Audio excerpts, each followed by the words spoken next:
Thank you for being here. Assalamu alaikum. Welcome to Voices of Palestine. Before we get started, I'm honored to present one of our featured voices, who's actually my dear sister, Mirvette Judeh, and she's going to start us off with a moment of silence. Assalamu alaikum, peace be upon you, everyone. Ramadan Mubarak for those that are Muslim.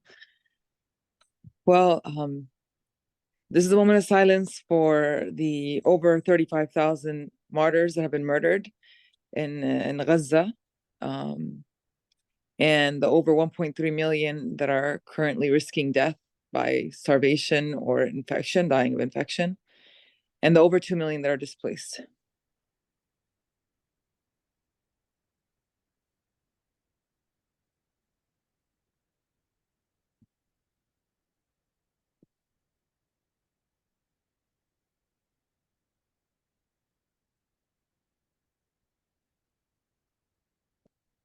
Thank you very much. Jazakumullah khairan. May Allah bless you all, and may God be with all the oppressed and around the world. Thank you.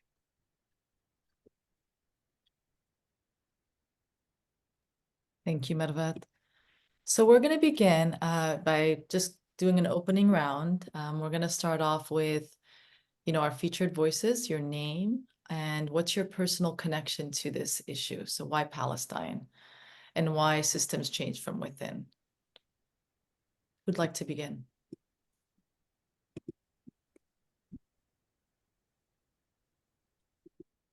I guess I'll begin. I was going to respond.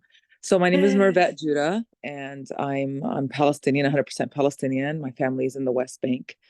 That's my connection. Actually, all my connection to justice is by the mere fact that I'm Palestinian. I've had to fight for that identity since the day that I was born. I never took the concept of justice, equality, or freedom for granted. And why do you have to change things from within? Because you can't always do things from the outside. It's easy to tear down a wall from the inside than it is from the outside. So that's why.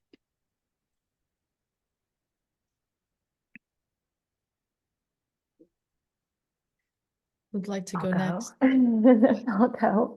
My name is Melanie St.James, and my personal connection to this issue is I grew up with a Persian Jewish family and heard about Palestinian people. And then in 2017, I moved to Jordan, and I lived with a Palestinian family for about a year, and I cared for a half Palestinian toddler and loved his little cousins, and cooked with my mother-in-law, and felt such acceptance and love as somebody who is considered Jewish. And I just know these people as humans. And when this occurred, I haven't been able to think about much else for the last 6 months.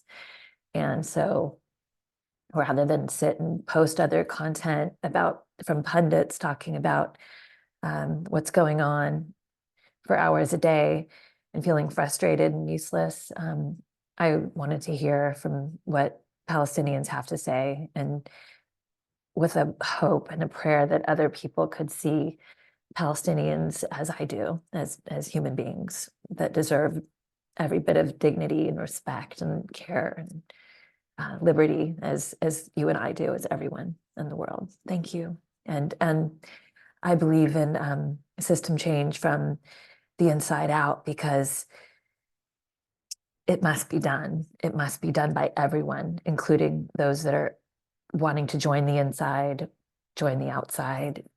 We have to be more creative. We don't have time for incremental change. It's all hands on deck. Thank you. Thank you, Melanie. John? Yeah, John Parker with the Barry Tubman Center.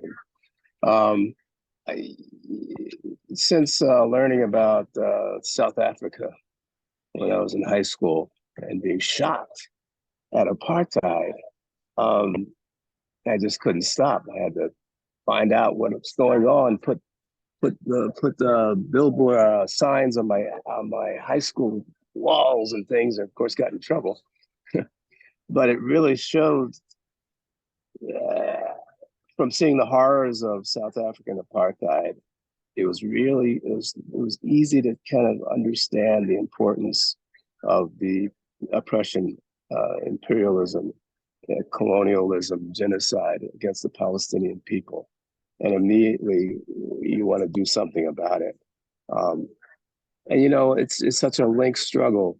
I'm here in Minnesota right now at a conference, and this is where I think it was George Floyd was killed by the police. They put the knee on the neck and things like that. And you know, some of the demonstration, I don't know if it was this one or another demonstration, but the Palestinian folks in Palestine sent pizzas to the demonstrations for people here. It's showing that the links are strong. And it's just, you know, I feel like it's a struggle that we all have a common enemy. And well, I'll leave it there.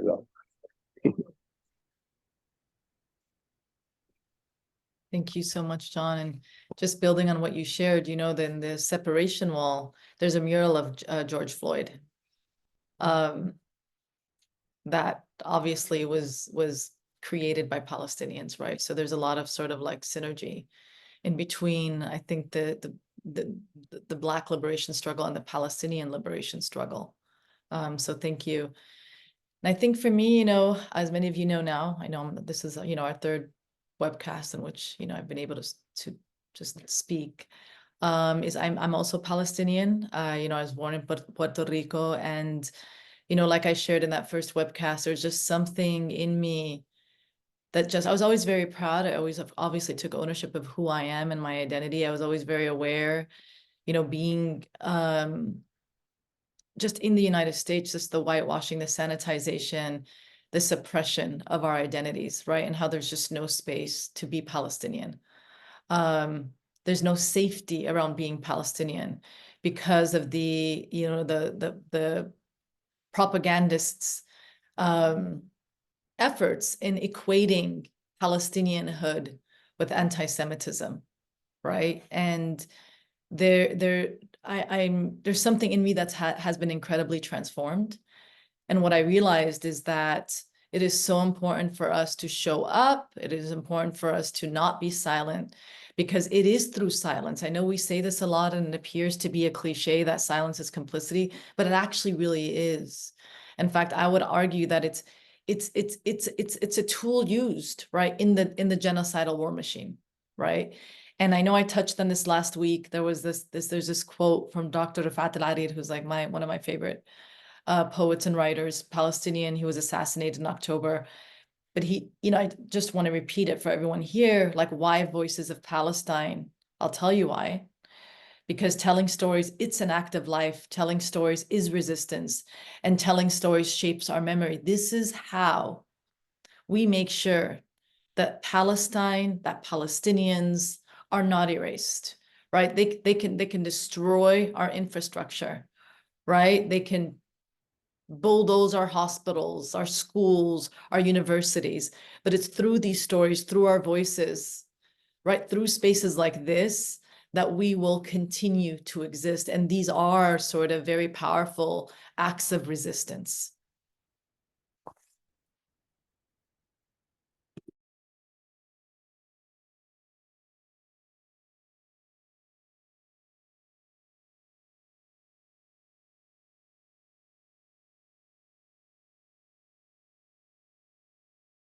Like it gets, oh, go ahead, Melanie.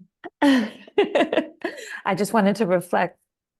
Thank you. Yes, the story in your words, right? It's the stories that last for thousands of years, and it's the stories that have been manufactured, or the stories that are actually giving power to the powerful right now.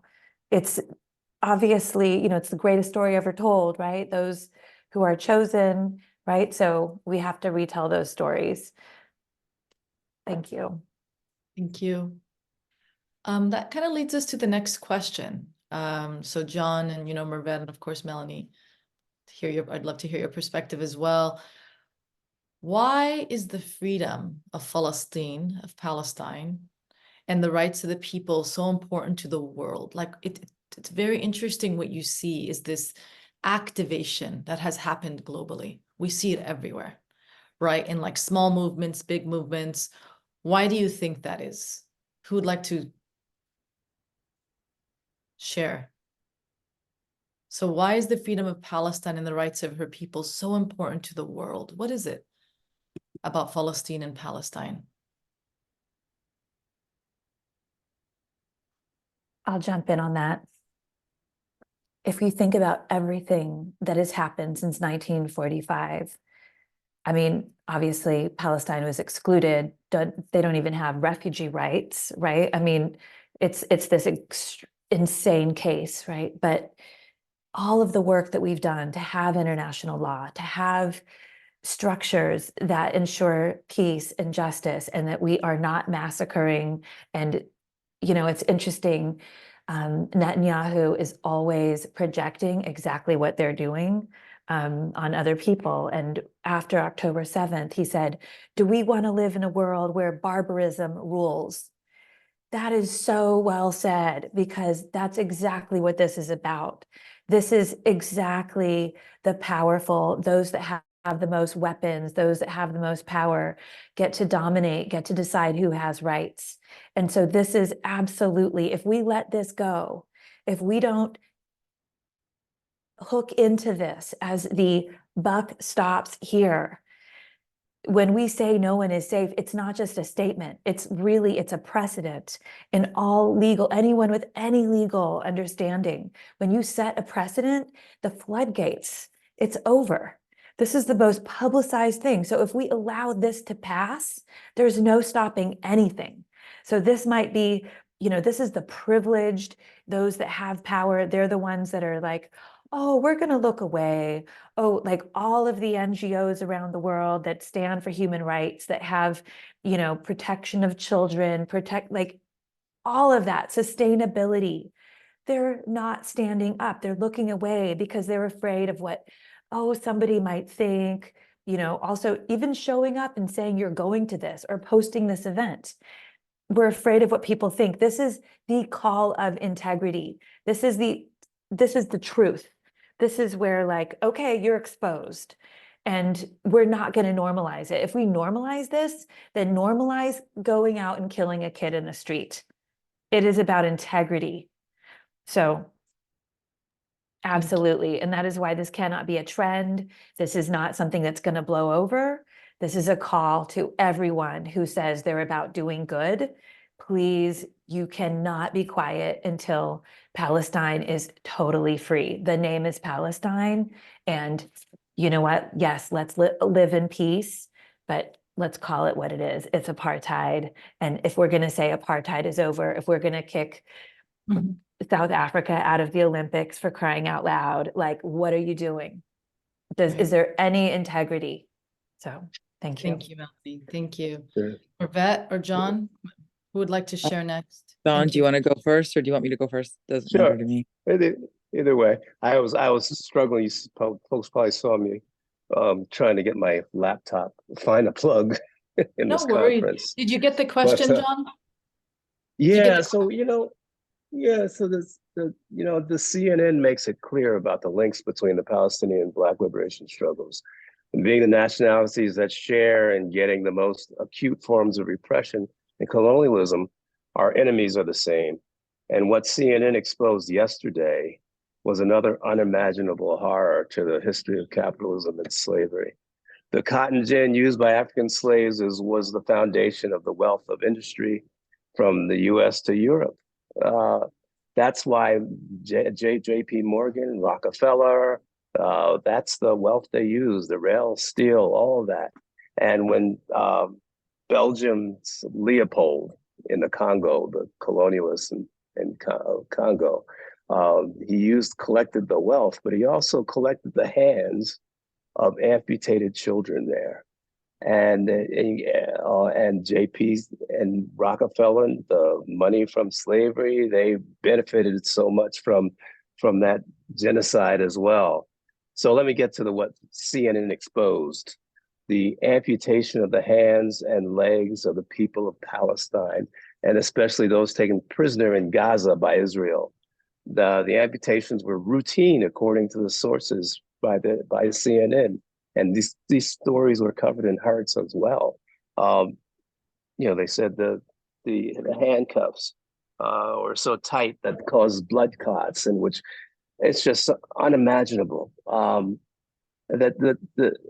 when we see the targets that are vilified here in the U.S. and everywhere else, it's an opportunity. Whether it's immigrants, people of color, LGBTQ, women, it's an opportunity to build our army of justice and make those bonds. And that's so one of the reasons we well, that's the other question. So I'll stick to that.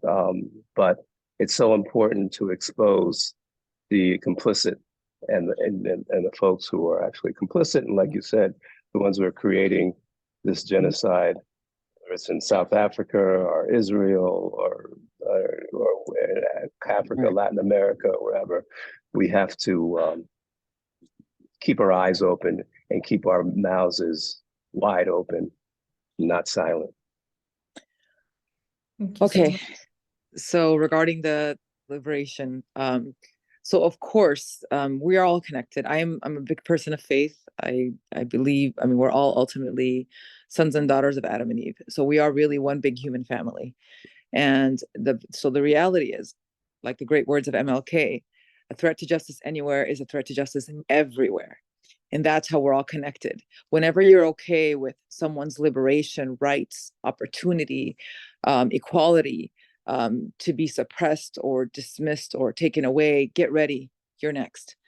And what's happened, what this televised genocide that we are watching, and it's not the only genocide that's ever happened, but this is the first televised genocide. And this is why this is so traumatic and historic and so life-changing for many of us, has really exposed folks that have claimed to be progressive, has exposed folks that claim to be for human rights, has exposed folks that claim to be for women's rights, for civil rights.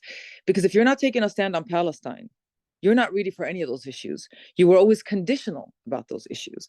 And even though that's pained me, because I've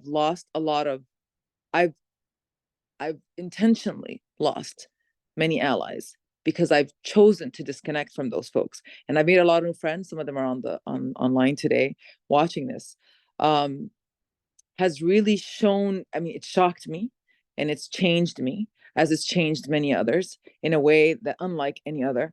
And we can't stay silent. But people need to understand that, I tell people this often, I didn't become Palestinian on October 7th.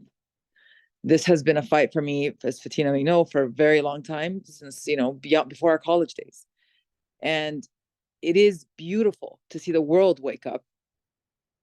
But it's also, people need to understand, in this awakening, we are not going to get everything at once. And we do have to be patient and constant. And the reason us in the US especially cannot shut up, cannot stand down, have to keep speaking up, have to keep boycotting, doing whatever we can, is because we are the funders of the occupation, the normalization of the occupation, and we are the funders of this genocide and ethnic cleansing. Of course, not by choice, but that is a fact. And it is the mass ignorance that has allowed for that. So all of our liberation is connected, and the threat to liberation to one community is a threat to ours. That's it. Thank you.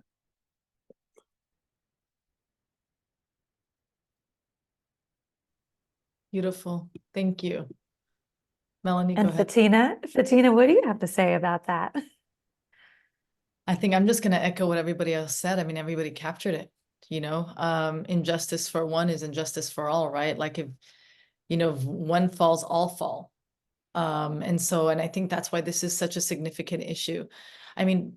Like my sister said, this is a live stream genocide, and yet you're still not seeing these like world powers really react with urgency. Just now, after, which was incredibly tragic, what happened with the World Aid Workers, the World Kitchen, Like you see some politicians speak up, but how long did it take? How many children, over 15,000 children have been murdered? Women who are pregnant have been bulldozed. We know that. I mean, look at the massacre of Al-Shifa. Like, I really, like, I say this all the time when I'm speaking to people, like, I have no words left to say. What else do you want me to say? No, this is not in response to your question, but this is in response, like, to what we're watching, right? What we're experiencing, just this sort of like visceral reaction that I'm having, just until the World Aid Workers, were just barbarically targeted and murdered, that you see some of these world politicians speak up, right? And yet now we're at 35,000 people. There's thousands more underneath the rubble. But I think like what John and, my sister saying, what you said, Melanie, it's just very systemic. Like this is very symbolic, right? If we allow this to happen, if we allow for Palestine to be erased, that's, in my view, like we've completely lost our humanity. Palestine will never be erased. Never. I know, but I'm saying like in terms of just Yeah. But losing the fight and losing the saying, fight.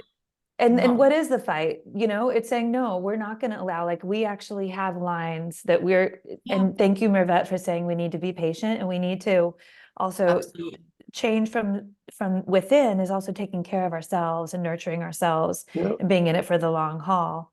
Sure. Fatinah, one more thing is the context of right now, our generation. It's beautiful to be long-term, but if we're living in a world where we're in a climate emergency, we have droughts throughout many parts of the world, extreme weather, there's a lot of loss of life and difficulties for those that don't have the kind of, power and resources that folks in the Western, democracies have. And Right. we're living in a world with 8 billion people. And so, all the background of this is like, this is heavy stuff. This is a really intense time for our civilization. For the human species, we're in the 6th mass extinction.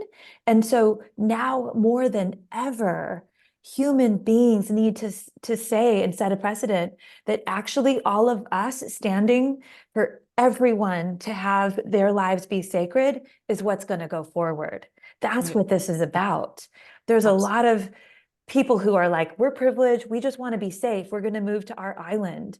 But for humanity, this is about saying, no, like we're all in it together, and we do need to learn how to live on this planet. And then step one is all of our lives are sacred, Right. and this is not going to fly. That's And I want to say one more thing. I think that's important before I take us to our next question. And that is, one of the things, I'm very privileged, and so is my sister, we speak Arabic, which is such a gorgeous language. And there's just so much meaning with every word. And I'm just like, just full in Al Jazeera Arabic, like all day long. Like that's kind of what I listen to, because I get to hear the stories, and I get to hear the stories in Arabic. And one of the things that a lot of Palestinians who are just under just such incredible suffering right now keep saying is like, does the world not see us as human? Like, do they not see us as human beings? And I just want to leave everybody with that, because that is important, because in their minds, this is being live streamed. The world has seen their incredible suffering, like beyond unfathomable. There are no words. In the very unique way in which this violence is being inflicted upon them in every single way. Right. And so it's to remember that there is really approaching this through this life-centered approach, right? And then like the dehumanization, which and I think a lot of the work that we're going to talk about right now is about that, right? We do the work from the inside to humanize what's happening and humanize the more than 75 years of violent occupation, right? And dehumanization. We do that first by humanizing Palestinians as humans. One of the things that I was very impacted by was that when the World Aid Workers I was very affected by their murder. I just want you to know this does not take away from their murder, but that I just kept remembering, like now everyone's sort of like, even some colleagues at work commented on it when they did not comment on the 32,000 Palestinians that were murdered, excuse me. And so like we've reached this point, right? I want to get us to our next question because I know we have a half hour left. So John and Mirvette, I know we brought you to talk about like systems change from within. So what are some of the ways to influence change in your work, right? What are some of the ways to influence change within a system that systematically oppresses Palestinian voices? Can you provide an example of the efforts you have been involved in from the inside to influence the system? So who'd like to begin? So give an example and what are some of the ways, because we always want to leave with a call to action. So what are some of the ways that you guys have been disrupting these systemic inequities? Like give an example from your work. I'll go ahead and if you don't mind, I'll start. Okay, so I'm a delegate to the Democratic Party, and I take on several roles where I help. I guess I'm seen as a leader in the Arab American, Muslim American, and Palestinian American community, and I've built coalition and build bridge building throughout my 20 years of advocacy by helping uplift different disenfranchised communities. So, how do you change from within? So I'm part of the party that is, I guess, people see as responsible for this genocide. I argue that it's the leadership and it's not the party itself. So things that I've been doing, for example, with the village that I'm with, because there's a lot of us, new activists and those that have been around as long as me or longer, is that, of course, the first thing what we try to do is through Congress, right? Is talk to our Congress members and then uplift our community members that have been devastated by what's happening, and also, building solidarity with those with the Jewish community, because this is being done in the name of the Jewish community. This genocide is being done to protect the concept of it being a Jewish person.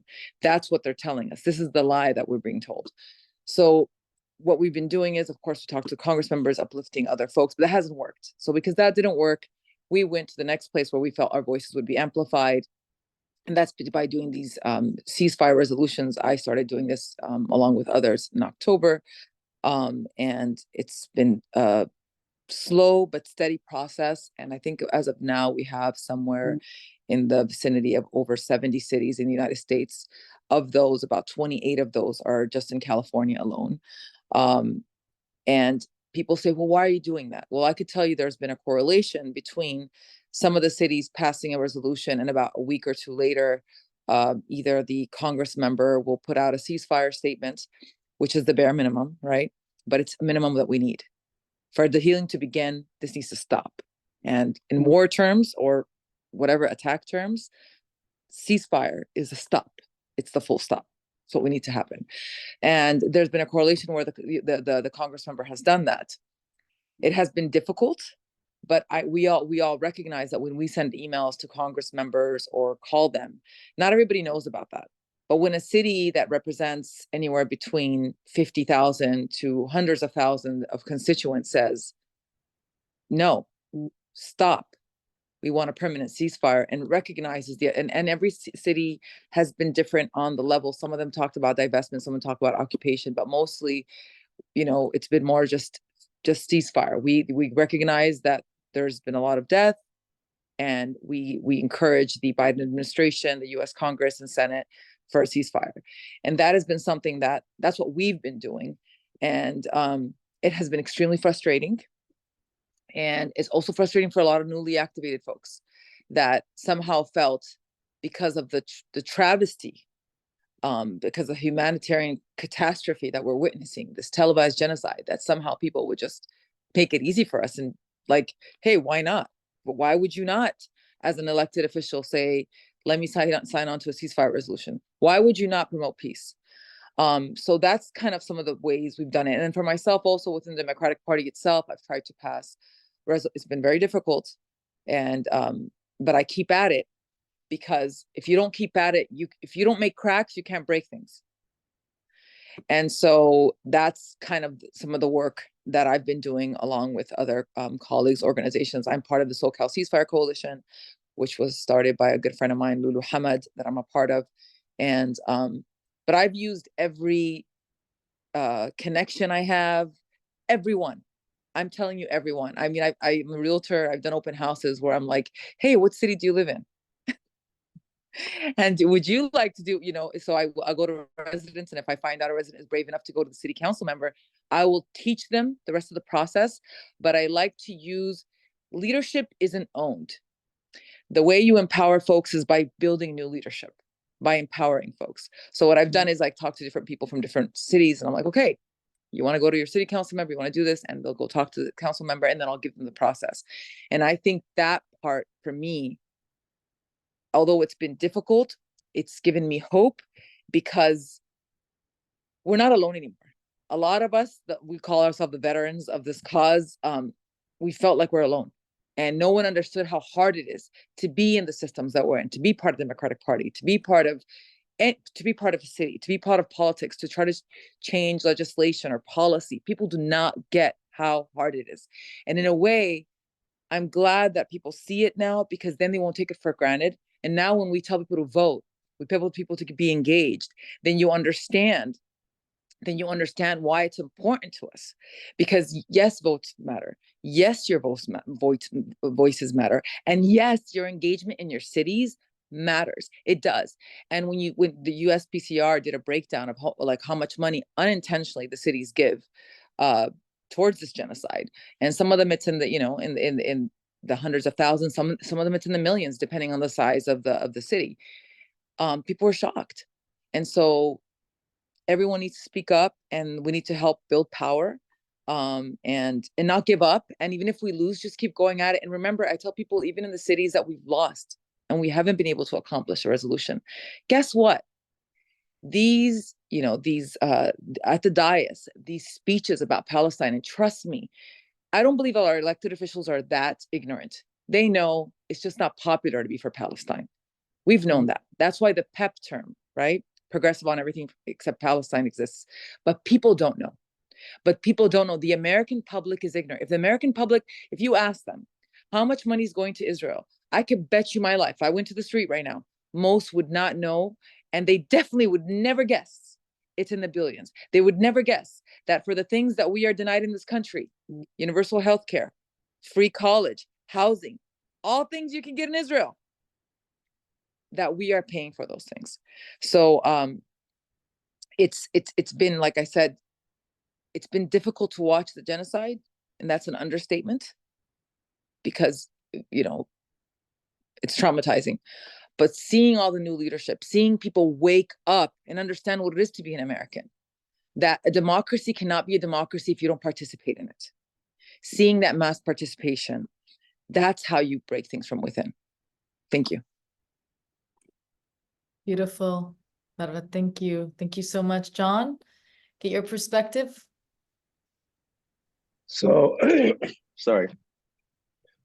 So, when we were talking about one of the reasons I run for office and other things, but on the Peace and Freedom Party ballot and things, and recognize the importance of the struggle, like what Rashid Latif is doing right now, being censured, and all of these things, and others who are working within the Democratic Party, but they're trying to make it, they're trying to keep it from assisting in the imperialism that's going on around the world, and trying to do those kinds of things. And we support that. Always, of course, we're going to support that.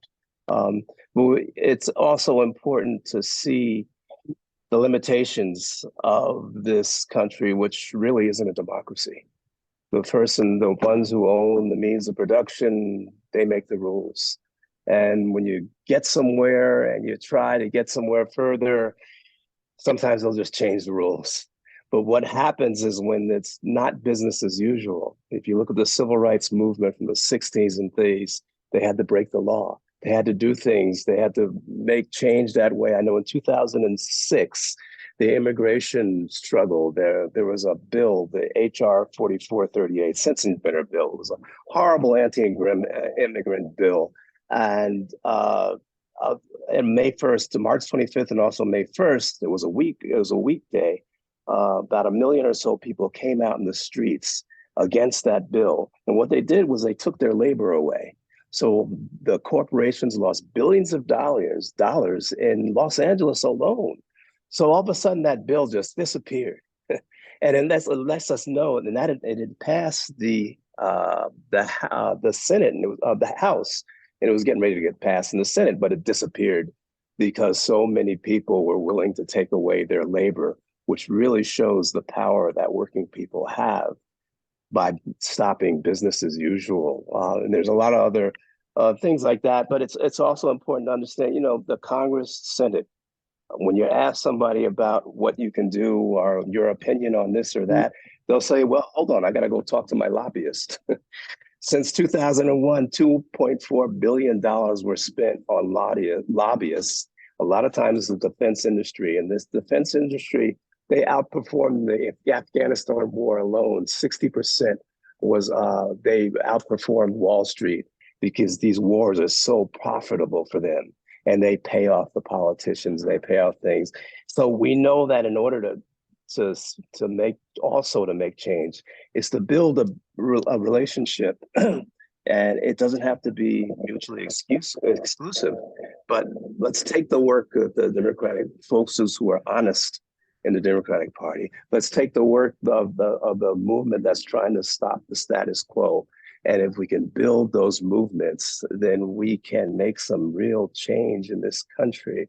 When I run for office, the Congress, it's really kind of to expose the traps of the ruling class that try to get us stuck in a status quo of genocide, poverty, and war. And as a candidate, I feel like my role is to use the elections to get a louder voice. It gives us a louder voice, and to help build consciousness, exposing the systemic nature of this system and how we have to bring back the power to take over the means of production, because that's where the power is. So it's a step, and there are many different ways of doing it. And some of them are going to be outside, some are going to be inside. I think we just have to work together and see our common interests. That's basically it. Thank you so And- much, John.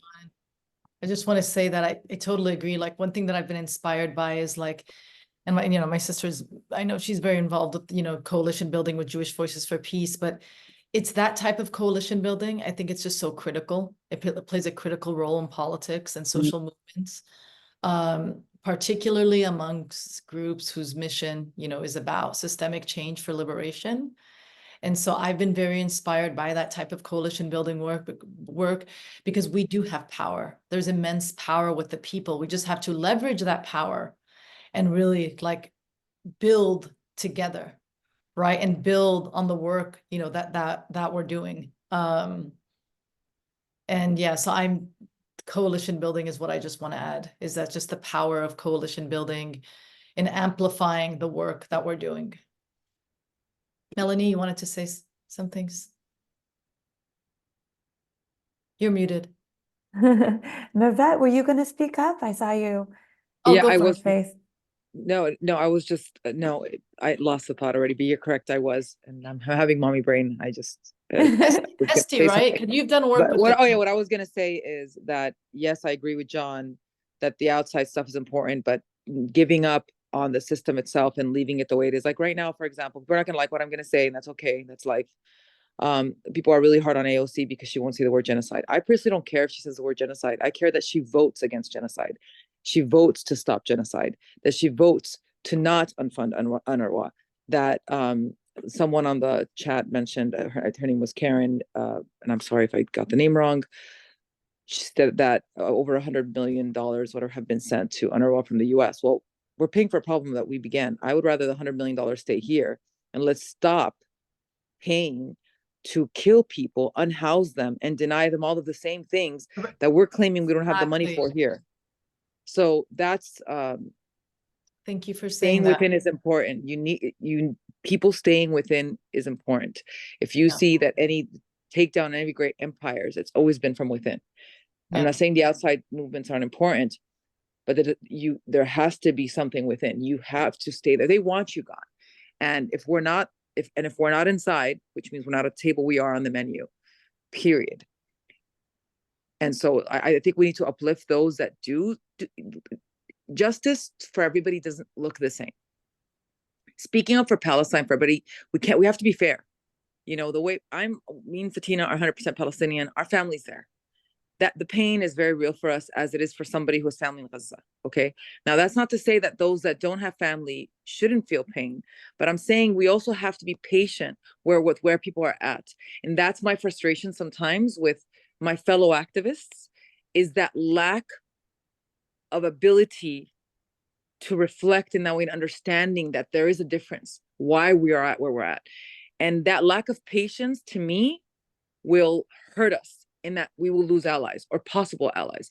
That's my opinion. This is my opinion, and someone, I've done the work. I'm not the only one who's done the work, but I'm definitely someone who's witnessed enough victories and losses to be able to speak on this. So I think let's take people where they're at and stay involved. Even vote, even if you think your vote's not going to count, vote. You know, if you don't like something, speak on it, take action against it. Continue to boycott. Look what's happening to Starbucks. Look what's happening to McDonald's. Look what's happening. I've been part of 2 universities that we thought there's no way on earth they're going to divest from this program with Israel, and they did.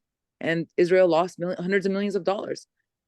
Change is possible. It's just not fast. Remember, it took hundreds of years to create these systems.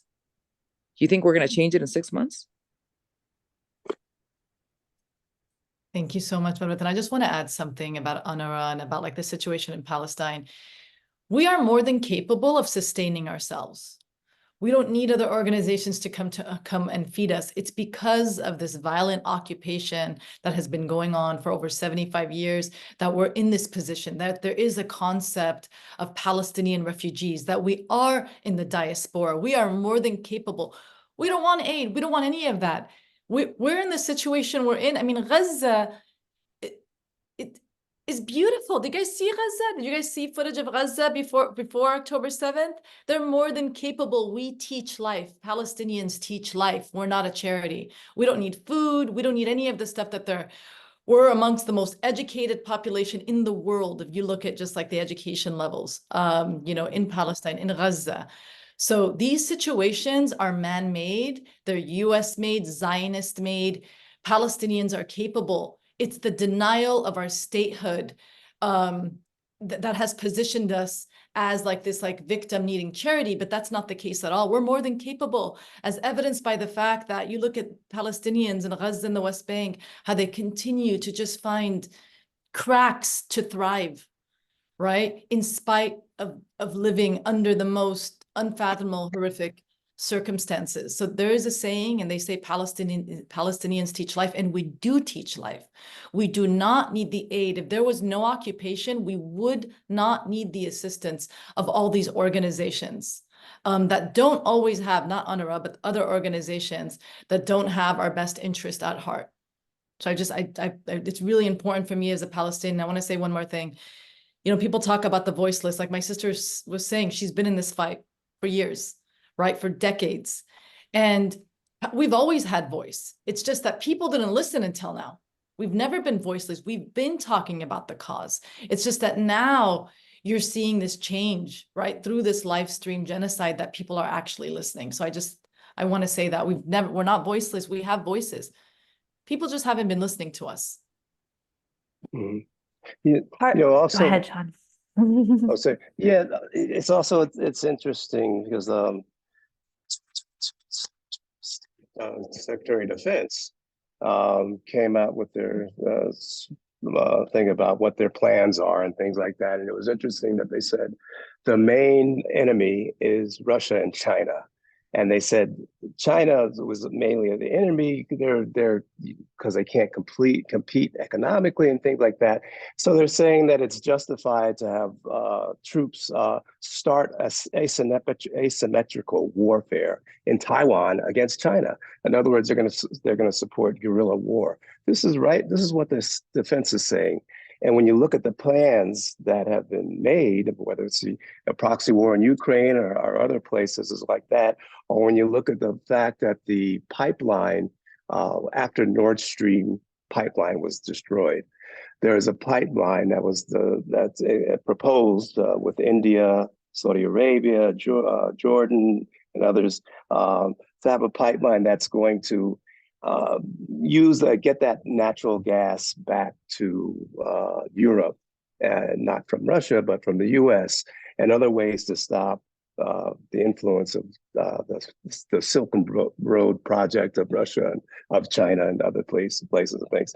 But it just shows that these things, when Netanyahu talked about a new Palestine before October 7th, and the settlers were most violent before then, we saw that there are plans that are being done that are up high by Democrat, Republican, ruling class parties. So we might have plans for things, but there are plans that are being made that are on a road. And the only thing that's going to detail those plans is the struggle of the Palestinian people here that are saying, we're not going to use our money that could be used for housing and healthcare and things like that. We're not going to let you take that money. Unfortunately, we're going to have to do some things that are that may be illegal or whatever to stop that from happening, because there is a plan. These plans are there, and they don't care about what we think. But that's just something as well to think about. When we had some change, in California, California has the highest minimum wage right now in the country. Part of that is because in 2013 we had an initiative for a $15 minimum wage. We tried to get it through Democratic, but they wouldn't do it. So we put pressure on folks, and that pressure forced folks to do things. So it's an in and out struggle that we always got to understand we have to have. So we made, I don't mind being the bad cop. We got Martin Luther King and Malcolm X. You got a bad cop. I don't mind being the bad cop. And I think we can help each other by doing both. Thank you, John. And I just want to respond. Karen put something in the Yeah. chat that I really do want to respond to. Karen, Thanks. no, we have not been offered statehood. We have not. When we talk about statehood, we talk about one state, peaceful coexistence, mobility from the river to the sea. That's what we talk about. So just when they've talked about dual statehood, the way it's been pitched is it's the situation that we're currently in right now, which would mean that we continue to exist at the behest of the Israeli occupation forces. It's not true freedom. We've been to Palestine. We know the situation in Palestine, right? It is awful, right? There is no freedom. So the reason why the different groups, Karen, have not come to an agreement about a Palestine is because everything that's been presented has always been at the expense of the Palestinians. So for us, it's one state, peaceful coexistence from the river to the sea. We want mobility. I have cousins that have never seen the Dead Sea because they're not allowed because of all the checkpoints and restrictions and the separation wall. That is what they talk about dual statehood. Now we're not going back. Now we're like uncompromising about this now, especially after this genocide. The only solution is one statehood. It will be called Palestine. And we as Palestinians with our Jewish brothers and sisters will have peaceful coexistence and mobility and equality from the river to the sea. So I just really want to make that comment. So the one state, just to jump in, because Sure, it's such an important, yes, the one state solution. If you look on Wikipedia, there's actually only two. One is completely fanatical right wing, like really scary. The other one is something that Gaddafi's son actually proposed, Isratine, horrible name. It's Palestine, that's the name, right? I mean, it was when Golda Meir came and got her passport and took the houses. But it is important, there's going to be these questions that pop up in the group. And this is our consent for these master plans. John, you were mentioning there's plans that are being made, and our consent is being manufactured. Now that there's like 5 conglomerates owning all media, the extremity of the lies. Newsweek published an article, it was an op-ed, but it was from some top general who was basically saying the same thing that RFK was, that the morality of the military in Israel was unparalleled, and this new type of military. There are absolutely lies that are being put out there so that this democracy will be consenting to the master plans that are really not going to sustain life for anyone. So we need to become part of working from the inside is within our rights as voting citizens, within media organizations, standing up, being truth tellers, being the truth tellers in the media. So that's also working from the inside. But if anyone is curious what kind of peace deals, and whether it's a 2-state or 1-state, look up the question, the peaceful, the question of Palestine peaceful resolution. Every year there is a resolution, and Palestine and their, the leaders have accepted it, and it's Israel who's really, I mean, we can go into that, but it's over and over and over, and actually the entire upholding the creation of Hamas and the funding of Hamas by the right wings. I mean, I was shocked. I saw it it was in International Policy Magazine, world policy videos interviewing Ehud Mubarak. And he was the one that I learned that from, that it was actually Israel, Netanyahu funding Hamas since 2017, just to prevent a two-state solution, because it's all lip service. We've got to learn to look beyond the lip service to the bigger interests. And it is, since 1967, Arabs have been cast as terrorists, because you know what? They need a war every so often to keep the trillions of dollars flowing to big arms. That's the big one, okay? So let's all be smarter than this. We owe it to the future. And we have like 6 minutes, so I'll be quiet. I know, we can pick a big question if you want to pick the question. Yes, I want to, I think we should sort of, I'm going to go to the outro question. So given the time sensitivity, I know we have 7 minutes left, but yeah, and we've touched on the other points actually. And we did touch on everything with the loss of each day. So this is for John and Mirvette. Given the time sensitivity with the loss of each day and the need for longer term change, what action can we all take today? Tomorrow, what steps can viewers take or participants take that can actively contribute to these change initiatives? Who would like to begin? You have 5 minutes. I'm going to give a few, sorry, but boycott, get them where the money's at. If keep voting, stay engaged, keep contacting a member of Congress, keep calling the Biden administration. Okay. And keep posting and engage folks at their level. Like I get it. People want to say F this and F that. Going back to that one state solution, people are not gonna like what I'm gonna say, but I actually really was somebody who believed there would be a two-state solution. I did.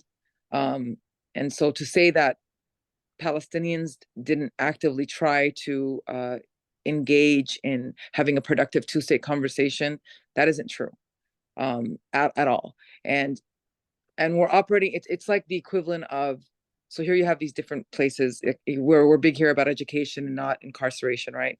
So you tell me, why don't you go go to college and do all this? But yet all the systems in place are set so people end up in jail and not end up in universities, right? So talking about Palestine, here you are denying people basic rights, basic human rights. Let's talk about Gaza. It's been under siege since 2007. It has no airport. Chocolate is banned in Gaza. The entrance of chocolate is banned in Gaza. So I say this because it's such a basic thing. And if you understand the purpose of it, you understand the intent of it, the humanizing reason for it, then you understand it shows the power trip, right? 4% of the water is potable in Gaza prior to October 7th. So no, Gaza was not great before. Yes, they survived, but it wasn't great. It was not great. And so for those, I don't believe a two-state solution is possible anymore, but I am someone who can tell you I really was an advocate of that, because I just didn't see it any other way. Getting rid of, all I saw is that one-state solution would be violence, equated violence. And of course, you guys, education. A lot of right now, ethnic studies is under attack. For those who have children, get involved.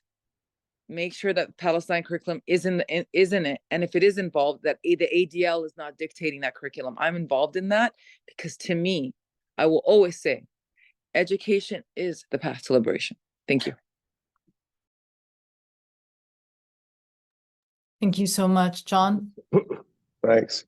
Great to be here with everyone, and it's a great contribution. When we recognize the power that we have as a class, as a working class, and all the things that they can't make a dime of profits without us.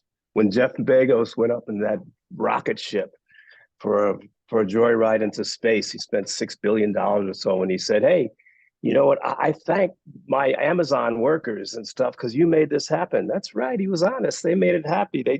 But if they had the decision to make, they probably would have given the money for healthcare or something, not for some space free. But there's no democracy there to do that. So the important thing is to be in solidarity also with the unions that garnish the power, like the United Auto Workers, the largest union, that said they call for a ceasefire in Palestine. That's powerful. When you got the union doing these kinds of things, you have a lot of power. So part of the thing is getting into the union struggles and the working class struggles and the struggles of the people who are vilified by the U.S., or whether it's LGBTQ women.